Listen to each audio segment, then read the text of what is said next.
first of all, Rory Cellan-Jones, thank you very much for taking the time to speak with us today. Yeah, I mean, I think for many people in the UK, you're a very familiar figure. 40 years at the BBC as a tech correspondent. But for those, we have an international audience. For those who may be not aware of you, maybe we can start with you, maybe sort of explaining a little bit how you got into technology journalism. And I know you've had a very varied career looking at the tech market. So what are the sort of, things that you've seen over that very long career? Golly, that's a big question. So you're right. I started in the BBC in 1981 at a very young age, and not in technology at all. And so what I've seen is huge transformations in journalism, in broadcast technology, and then when I became a technology correspondent specialist, probably about 20 years into my career, I've obviously seen the world change very radically. So yeah, in my early stages, I was a producer, then a general reporter, and then a specialist business reporter. And it was as a business correspondent in the mid to late 90s that I really began to get fascinated with what was happening in the world of technology, because it was so much more exciting than covering the annual results of a retailer or the insurance industry or whatever. Was the rise of the dot-coms. And I ended up writing a book about the dot-com bubble in 2001.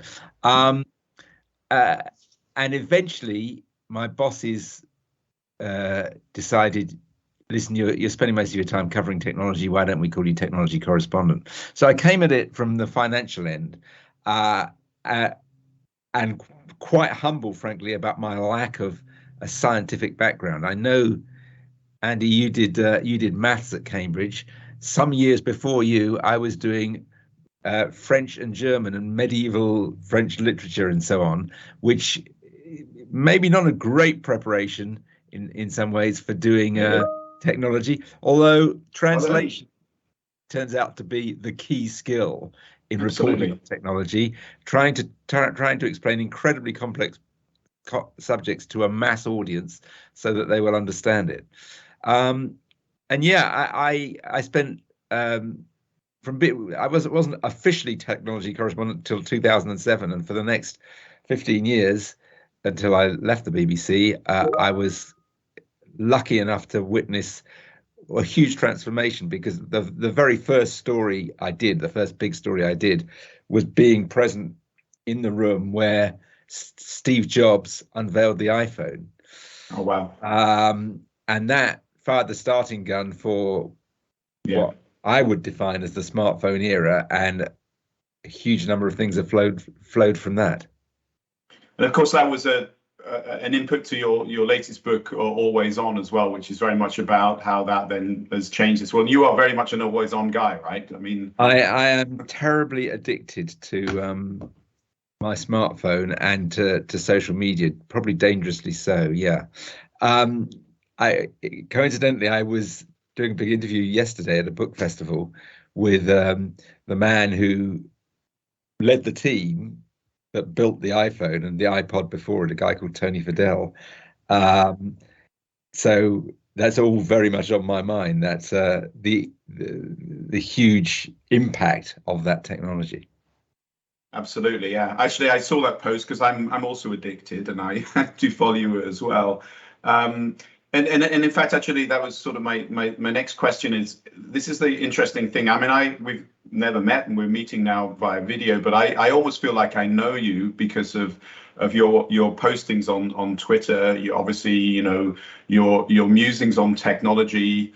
Also Parkinsons as well, which is something that we'll talk about as well, but also Insomnia, the Sleepio app, Life with the Prof, of course, and then of course the Walks with Cabbage.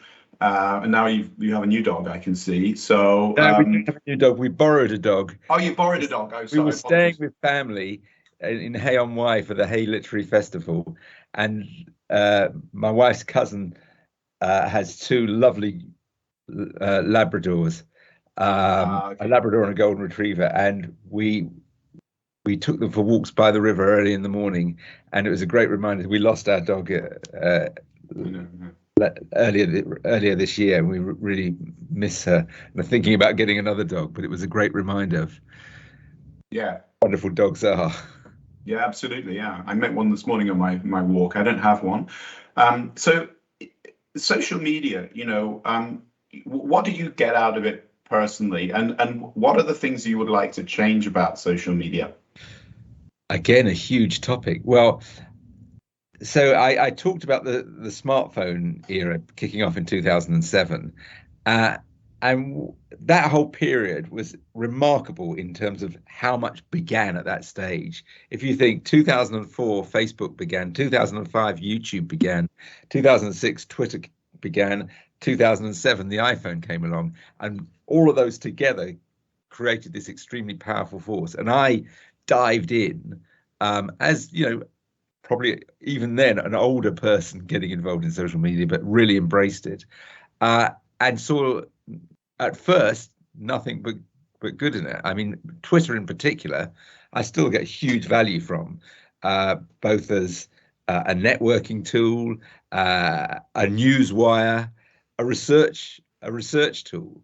But we have seen how easily the well can be poisoned, if I can put it like that, by a few people with malign ends, a few people who feel emboldened by sitting in front of a screen, without with anonymity often, to say things that they would never say to somebody's face. I won't pretend at all that I've got the answer. I mean, around the world, governments are wrestling with the problem of how to regulate this. And obviously, at a time of great divisiveness, division, it becomes even harder because one person's regulation is another person's assault on free speech. But I think we are gradually learn. We can't uninvent these machines. We can't uninvent these networks. So we need to learn to live with them. And I think we're gradually, generation by generation, getting a bit better at it. I think the first generation to get involved in this really struggled. And I think others coming along beneath them, they often worry about kids and social media. In some ways, they're more mature because they know some of the dangers about oversharing, for example. But Yeah, it's tough. And I mean, that sort of brings me on to sort of related question, which is one of how should society sort of regulate that? Because I mean, obviously on the Twitter side, I won't go down the rabbit hole of Elon Musk's, attempt or not attempt to acquire it, but nonetheless, I think it brings into focus the power of the individuals, and as well as anonymous malicious individuals. But there's also the great power through this period that you talked about, Zuckerberg and Elon Musk, and I mean these are in many ways they're heroes. They've brought the tech on, but they've accumulated so much power. So how does society deal with big tech in a way and the individuals behind it? As I said, this is a huge issue. I mean, there are two ways basically. The two different paths of regulation. There is content regulation, which is incredibly difficult. I mean, we've got a piece of legislation going through Parliament in the UK at the moment called the Online Safety Bill, which does something which I think is going to cause big problems. It tries to define material that is harmful but legal. Now, if you say stuff is illegal, you can fight about that, but that's pretty clear. There are certain material, particularly into relation to child sexual abuse, which is clearly illegal. Attacking that is pretty simple. Everyone agrees on it. When you get to stuff which is fuzzy, which could be said to be sort of advertising bad behavior or dangerous behavior, then it's a lot more difficult. And our society is going to struggle with that, and other societies are going to struggle with that, defining norms. So that's one track. in some ways, the more promising track is straightforward competition regulation, Yeah. which again, there's a lot of movement on in the UK. Basically telling these companies they're big enough and they can't behave in anti-competitive ways, and they will be massively fined or even broken up if they try to, and stopping them buying other young companies. Now, again, there's huge problems with that, but in some ways it's a cleaner way of doing it. Yeah, and that's sort of, it's interesting because it sort of harkens back a little bit towards the early 2000s after the dot-com bust, when companies like Microsoft were then subject to sort of antitrust regulation as well. Yeah. So, yeah. So I'm going to move the topic on a little bit to the health topic as well, and just from a personal perspective before we get into it more generally. I mean, I think you were diagnosed with Parkinson's in 2019, but you're still. I mean, you're so active and so can do in everything you do. It's almost you'd have to sort of look carefully to even realize that that's the case. How has dealing with that changed your perspective on life? And changed any way that you've gone with things? Well, the first thing to say is that Parkinson's is not a great diagnosis to get, but for me, I'd had another condition which I found scarier 15 years earlier, which was I've got a malignant melanoma behind my left eye. That was a terrifying diagnosis because it appeared to be immediately threatening. I'm still living with it and have occasional treatment for it all these years on. So Parkinson's just seemed like another darn thing, and a long-term thing. And I mean, there are two ways of seeing it. Yes, it has slightly changed my lifestyle. I used to run a bit. I can't run anymore.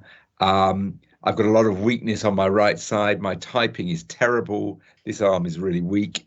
And I've got quite a tremor. I always joke, if I'm going to the bar to buy you a beer, make sure I bring it back in my left hand. Otherwise, you'll get half a pint, not a pint.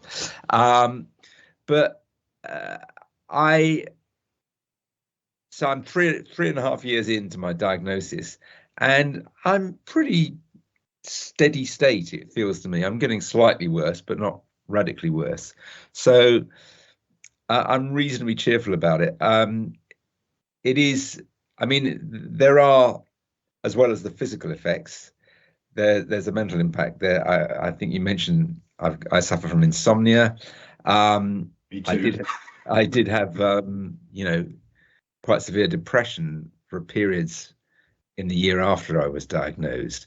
But generally, it's not too bad, and it has given me a great interest. I write a lot about the technology surrounding healthcare, and in particular in relation to Parkinson's, the research going on there.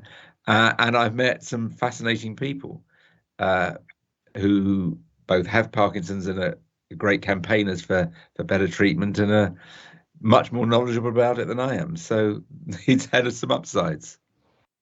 You mentioned, Rory, that part of your background with your degree was around translating highly complex information into something that's more accessible. Do you feel that that's something that's stood you in good stead as you've navigated understanding about Parkinson's and sort of the complexities around this disease?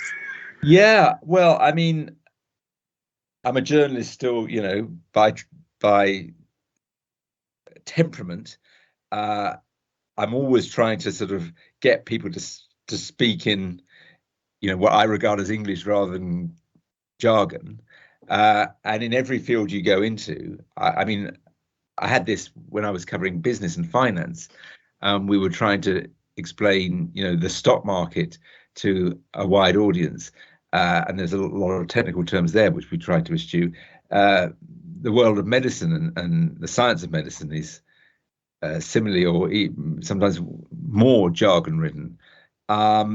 So yeah, I see that as part of the mission. I mean, I'm trying to understand it, and it's a very complex condition, Parkinson's, with a whole array of symptoms. In fact, I chaired a conference session last year with two neurologists, one a sort of radical American neurologist who said Parkinson's doesn't exist, or it's not a useful definition because it's so many completely different diseases. Now, I think that was going over the top, but it said something about how different people's experiences are. So, I mean, sort of, you touched on there about sort of keeping track of, the tech in this space. And I was thinking about, health tech in the broader sense and biotech.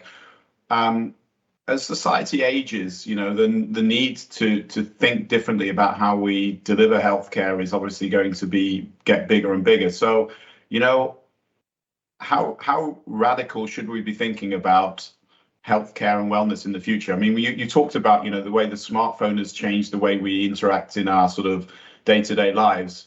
I think so far most people we still have the same models in place that we had, 50 years ago. I'm just thinking how radical could it be? Well, let me stress on all this. I am by no means an expert. In fact, I'm a complete newcomer to the world of health journalism even. But what struck me writing my book about the smartphone era was how radically all sorts of areas of life have been transformed by these devices and by the online experience, and how slow that is happening in healthcare. And the more I look at it, the more I understand why that is the case.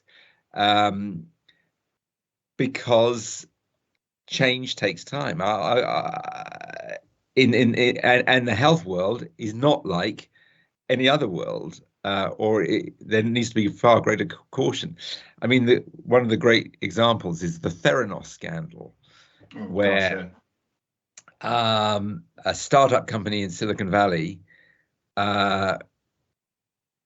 promised to deliver blood tests by a simple prick of the finger rather than drawing great amounts of blood from the arm. And that got huge funding and appeared to be doing really well and turned out to be a fraud. And it was defended at one stage by a Silicon Valley venture capitalist who said, oh, well, you've got to fail fast, and all those mantras about, try it, and if it doesn't work, try again,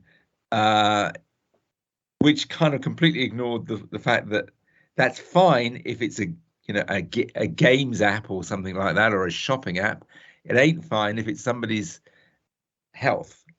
So that's why I've come to realize this takes time. But there are now beginning to be, well, we've seen a couple of things. Obviously, the pandemic massively changed everything, accelerated the use of, for instance, remote consultations.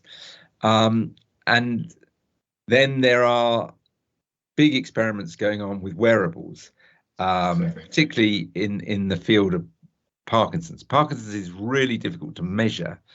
And if you can't measure it properly, in other words, you can't work out whether people are getting worse and at what rate, then you can't really develop new drugs. Because there was a classic case a few years back with a big drugs trial where there was a lot of hope for it. The drugs were being effectively piped direct into the brain. And people who were on these drugs felt that they were getting better, or their symptoms were massively lessening. But in the end, the drug trial failed because the people on the placebo also felt better, not by the same degree, but the difference on the very crude scale by which Parkinson's is measured was not big enough. So unless you can find a more fine-grained way of measuring the symptoms, you're in trouble. And there's a lot of work going on using technology to do just that. And some of it involves getting people to wear bespoke sort of smartwatches that will monitor how they react to their daily medicine and so on.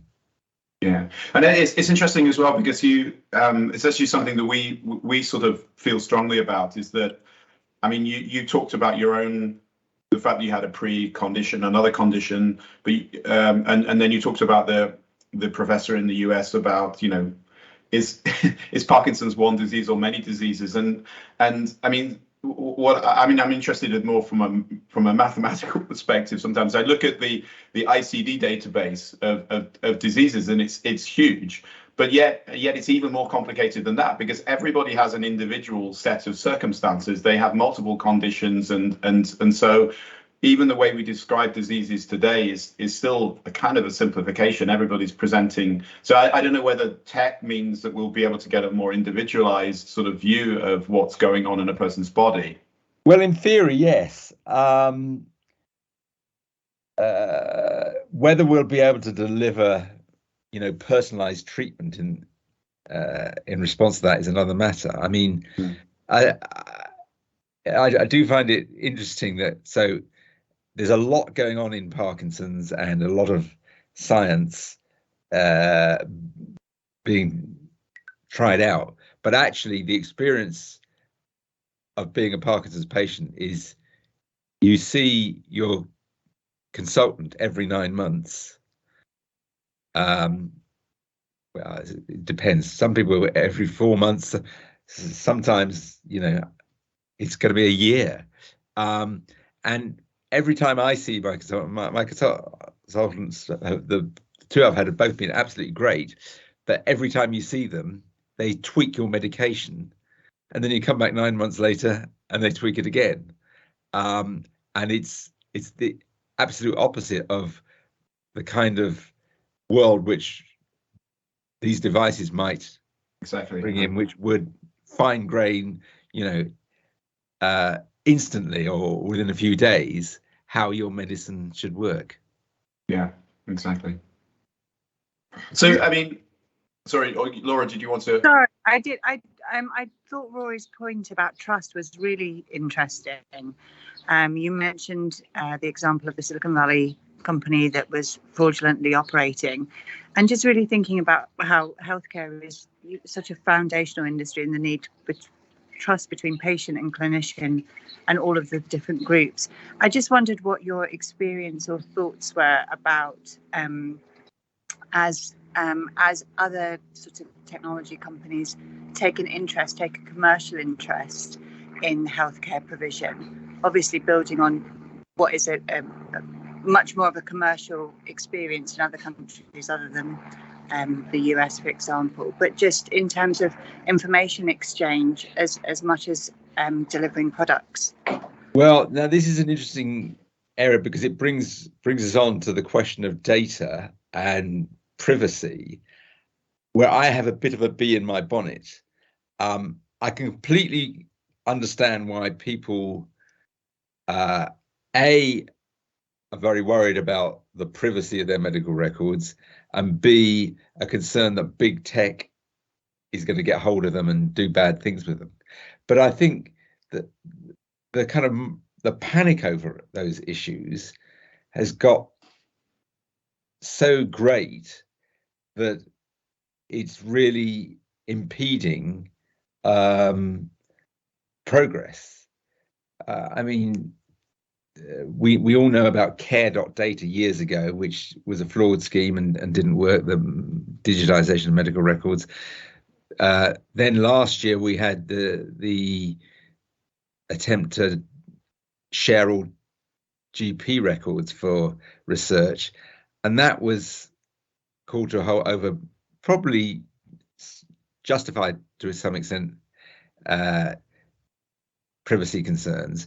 But I think there's probably slightly too much panic about the dangers and too little stress placed on the opportunities available if that data can be shared. I mean, I am so eager to share my data, and it is so hard to share my data. I have 3 healthcare providers. I've got my GP, I've got my Parkinson's doctor, I've got my Moorfields eye doctors, and there's still a mountain of paper, particularly at one of the hospitals I go to.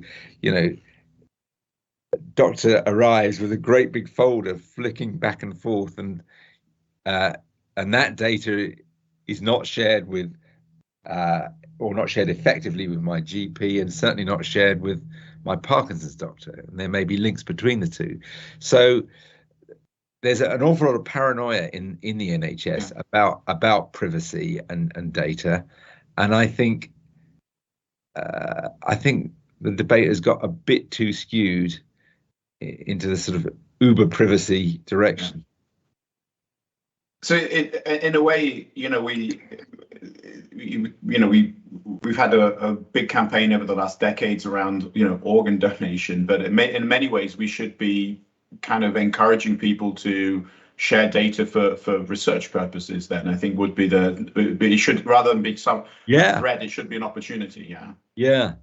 Whereas all the stress is, how can I opt out of this happening? Exactly. Yeah. It sort of brings me into my next question. I know it's like ridiculously vast, so I try to sort of focus it a little bit. But it's the topic of AI, right? Which I know is been in your latest book.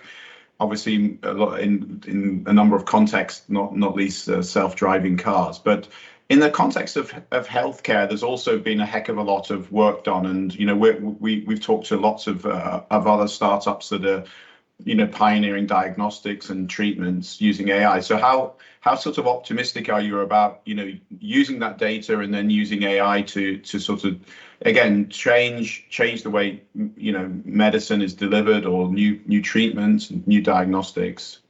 Well, I've sort of observed the kind of huge wave of excitement about AI over the last 10-15 years, that it goes in what they call AI winters and AI summer. There's sort of research grinds to a halt because they don't appear to be making progress, and then suddenly leaps ahead. And we're in high summer right now with huge optimism about this technique called machine learning. I was quite, and until I retired as BBC tech correspondent, I used to get a dozen emails every day. Every company claimed it was doing AI, using AI to change its processes, and I was a little bit cynical. I was reading a book. I'm reading a book at the moment about Bletchley Park and its contribution to D-Day, 1944, and the term machine learning is used then for how they analysed German signal traffic. Don't forget, that was basically before that was the very first programmable computer just about used in some of that work. So it's been around a long time, and sometimes I think it's overhyped. But there are interesting things happening. I'll give one example which I know about from Moorfields Hospital. There's a brilliant consultant there who's both a top ophthalmic consultant and has worked with the AI company DeepMind, and he has been working on a way of basically triaging the millions of high-grade scans that now come in of eyes, because every high street optician now has access to machinery that used to be only available in hospitals. Yeah, and that is great, but it has produced a huge volume of scans and a lot of, frankly, false positives, because there's this condition called AMD, I think it is. It's macular degeneration. I was once misdiagnosed with that. Yeah. Significant disease of the elderly, and if an optician even thinks that this might be the case, they have to refer the patient to hospital within 2 weeks, which, if you've got that volume of scans, is going to create a lot of false positives and absolutely bring the hospitals grinding to a halt. So anyway, this consultant has developed an algorithm to basically take a consultant's view of a scan and put that into an AI and triage those scans. But of course, it's a very long business getting that into clinical practice, and for obvious reasons, it has to be very carefully tested. And he said to me,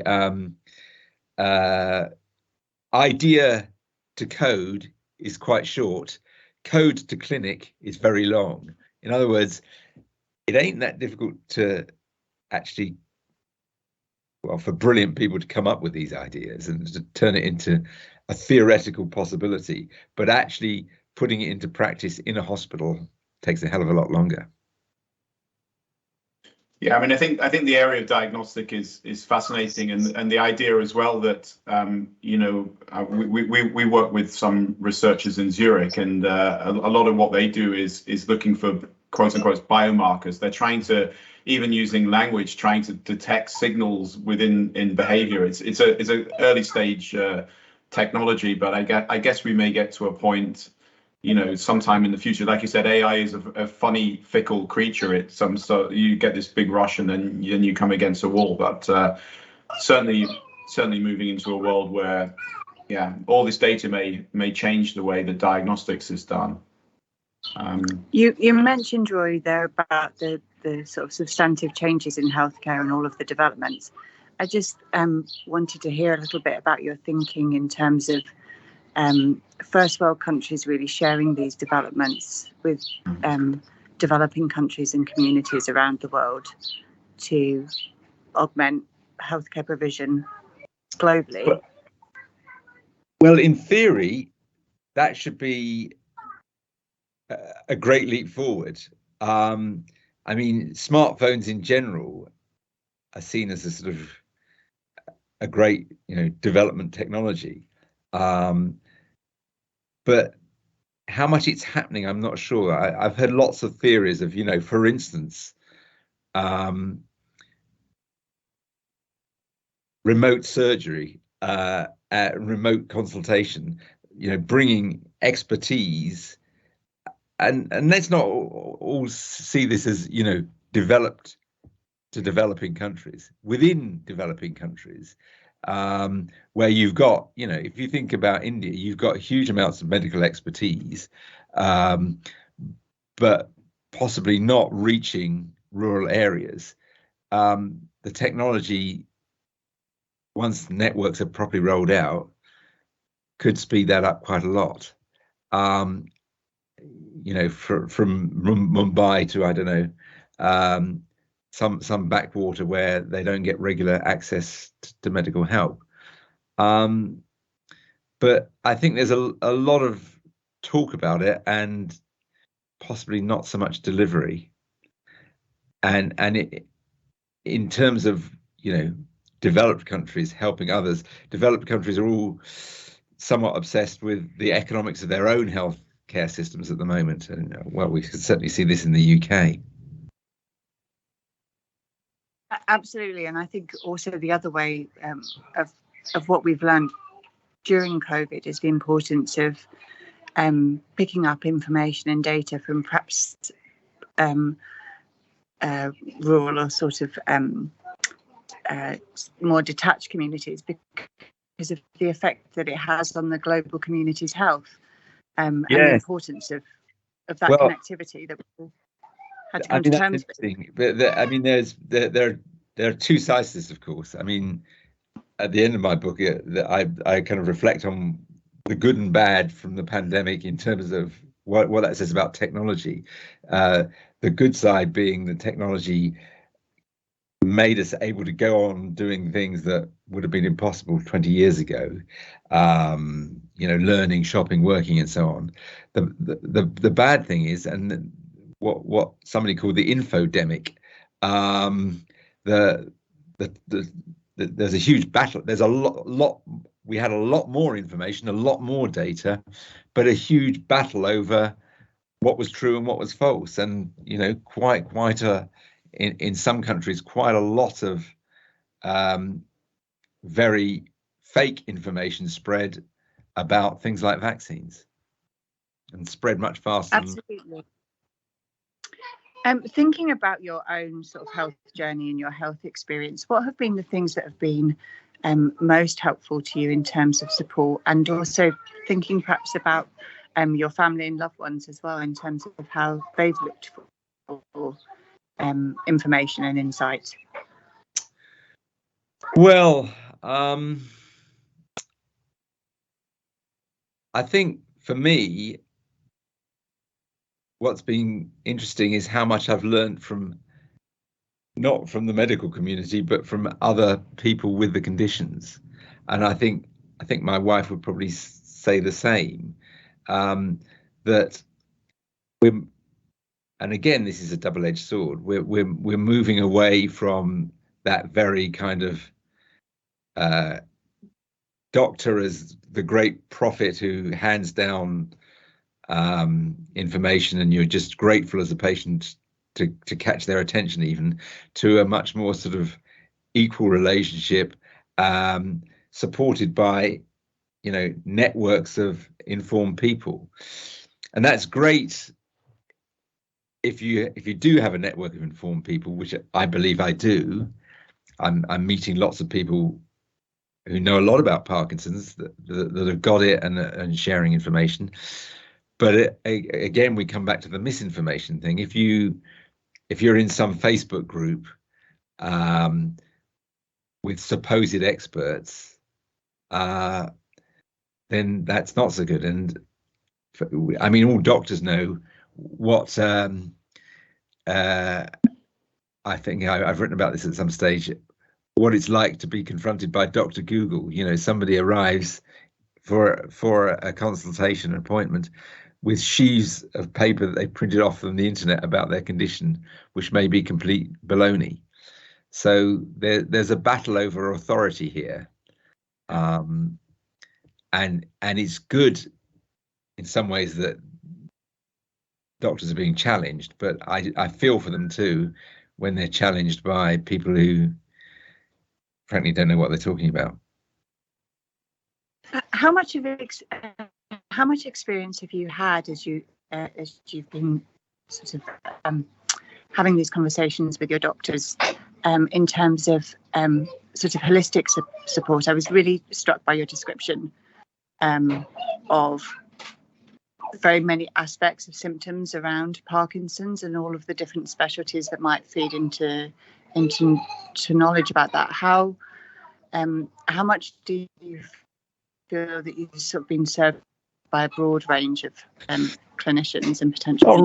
Not really. I mean, that may be my fault. I mean, there are resources out there, but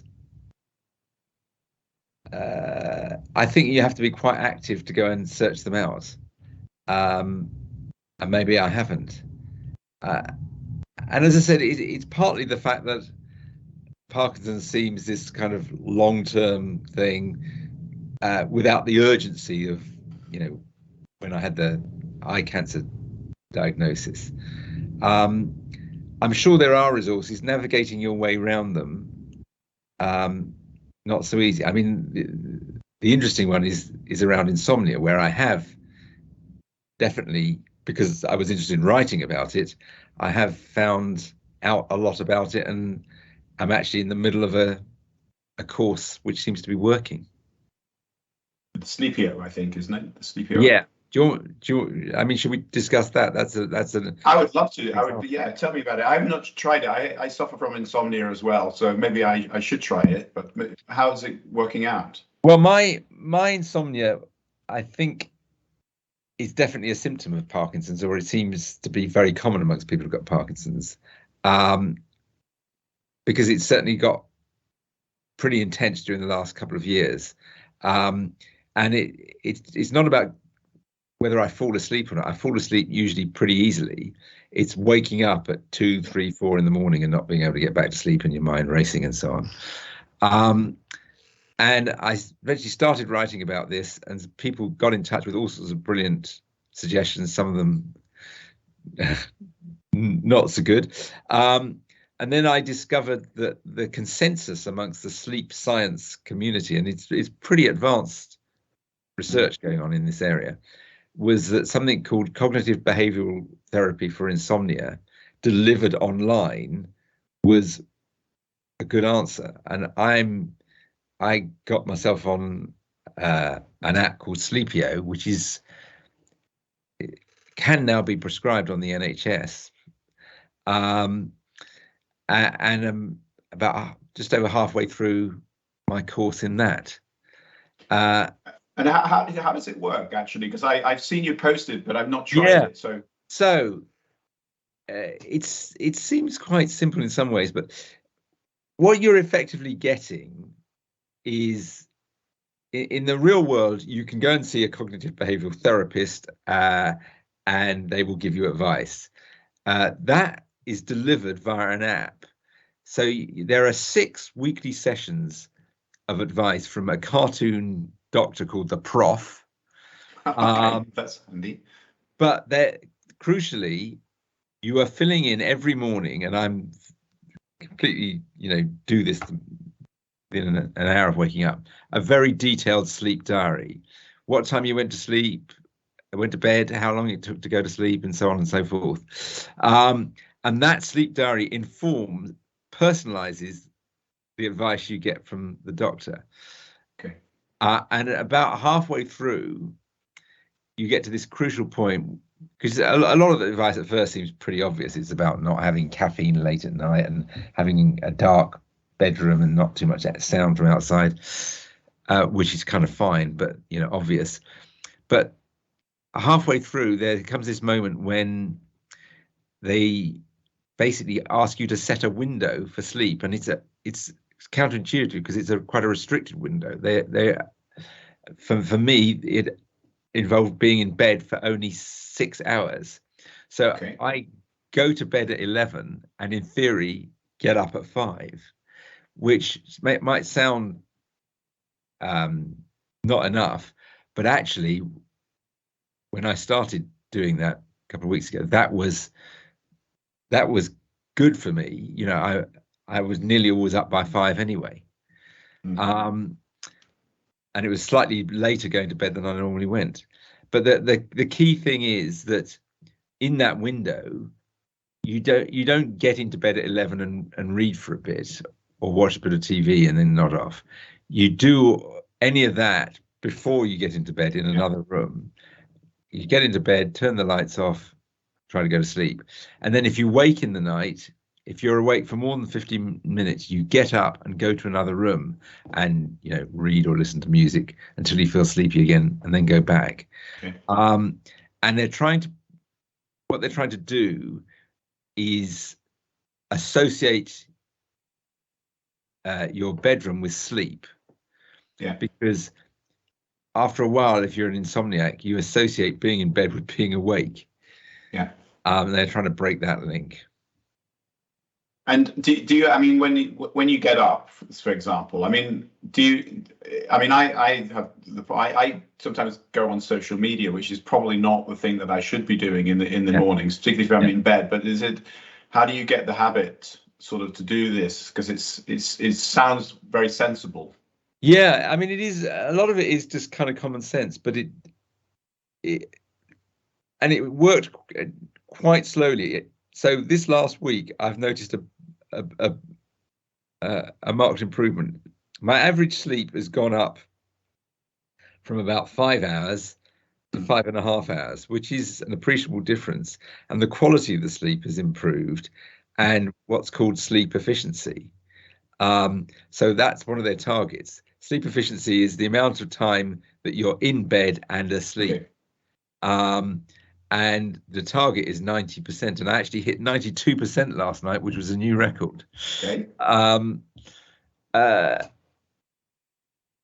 is that thing about, which I tended to do, that if you wake up, don't lie in bed looking at social media or anything else. or even just lying there staring at the ceiling.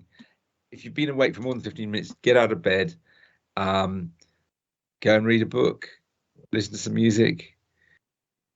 And when you wake up for good, well, then you're up. Then you can do whatever you like, which, and for me, actually, sometimes getting up at 5 and going downstairs and I get good work done then. And of course, the baking. Of course, do you bake? Yes. I know, obviously, know your legendary morning baking, sourdough, and so forth. Yeah. I'm mindful of the time. I just wanted to maybe just switch tack a little bit. Just you mentioned at the beginning, and I think you've written 4 books, but you wrote, I think it was called Dot Bomb back in about the .com aftermath, and then Always On 2019, which I'm halfway through at the moment. I haven't got all the way through, but it's a fascinating read. And it's very much about what you said, this world that's been sort of activated through more than anything through the iPhone and these incredible technologies. But also there's a sort of sense that, maybe things are getting a bit frothy at the moment as well. And so I was sort of asking you, with that in mind, how do you see the next 10 years playing out? I know that's a ridiculous question, but it's a fun question. Well, no, that's what lots of people ask. I mean, the interesting thing is, so we're 15 years into the smartphone era, if you define that as beginning with the iPhone. And people have been asking me for about 10 years, what comes after the smartphone? And I've been saying, well, the smartphone, there's a lot more of our lives that have to be transformed by the smartphone. So, more of that, particularly in the field of healthcare, more wearables. The big question mark is whether we'll get a new interface, which there's been a lot of experimentation with in terms of smart glasses. So I wore Google Glass. I don't know if you remember that, 5 or 6 years. Which I was fascinated by and thought was really exciting. And then people told me I looked an idiot, and I suddenly realized they were right, and that's why it failed.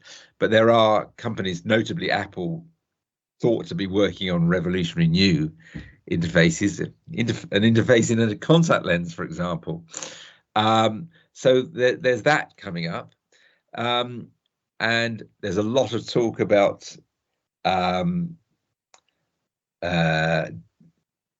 Web3 and the metaverse. And I'm slightly skeptical about that, whether we want to live in a virtual world most of the time. I think there is an appetite for doing some things in frankly better realized virtual worlds. But I'm not sure how much appetite there is to spend all of our day in it. So I think the hype around that is a bit exaggerated. And I even saw that Brentford were promoting a coin. I saw it got a reaction from you yesterday. Let's not go too far into cryptocurrency. I'm hugely skeptical about that for all sorts of reasons. I've been tangling with that world for quite some time. I did a big story about the man who claimed to be Satoshi Nakamoto, who is still, he says carefully, suing people who claim he's not Satoshi Nakamoto. So we won't go there, but that whole world is full of ridiculous hype and is built on not very much, as far as I can see. All right. Okay, Laura, do you have any final questions? Otherwise, I mean, I was just going to ask one final question, which is, are you writing a new book? And if so, what would the topic be? Oh, well, no, I am trying to write a new book, a completely different subject, which is about my background. My mother, who was, I thought she drove me up the wall when I was growing up. I was brought up by my mother, who was a single mum, who worked for the BBC from 1941 during the war to 1974, was a BBC secretary, had an affair in the late 50s, which resulted in me. And when she died, left every letter she'd ever typed as a secretary and every letter she'd ever sent and received to relatives and friends and whatever, painting an extraordinary picture of her life and of that era. And I'm trying to turn that into a book. Okay. Do you have a title for it yet? I do, but I'm not going to tell you now because. Okay, no. Yeah. I fully understand. Yeah. Wonderful. Well, we look forward to that. The one question I wanted to. I'm sorry, Andy. No, go ahead, Laura. By the way, Laura, I don't know for me, but the video is frozen for me. I'm not sure if it's for the others. Has it? Oh yes. Why have I frozen? It's just. Back. I was good. Yeah, it's all working. All working. Sorry, Laura, go ahead. Sorry, the one question I wanted to ask, and it is a highly personal question, so I hope you don't mind. But thinking about we've touched on throughout the interview today just the power of people sharing their experience, and you've mentioned several times that you've lived with two quite serious diagnoses for quite a period of time, and navigated obviously an incredible career through that period. I just wondered if you had sort of a particular message of advice or hope for people that have just received a similar diagnosis that you have. No, that's a good question. It so much depends on your own temperament. I'm quite a sharer, and I came out about Parkinson's because one of my colleagues suggested that it'd been very obvious that I had a very bad tremor during a live broadcast, and I was very heartened by the reaction. A lot of people find it much more difficult. They're worried, sometimes rightly, that their employer will not treat them rightly, that they will be shunned by their friends, and it will generally be damaging, and I can completely understand that. But I do think, you might be surprised by how well people receive openness about these kind of conditions.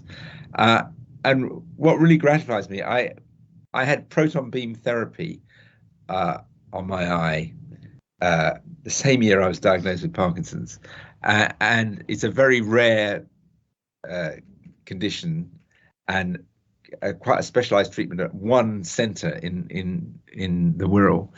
And I made a video diary of it. And ever since then, quite a few people that have had the diagnosis and are about to go to proton beam therapy have got in touch with me privately by DMing me on Twitter, and we've had really good conversations. And I think I've helped them feel better about it because the treatment is actually completely painless, and the unit that does it is great.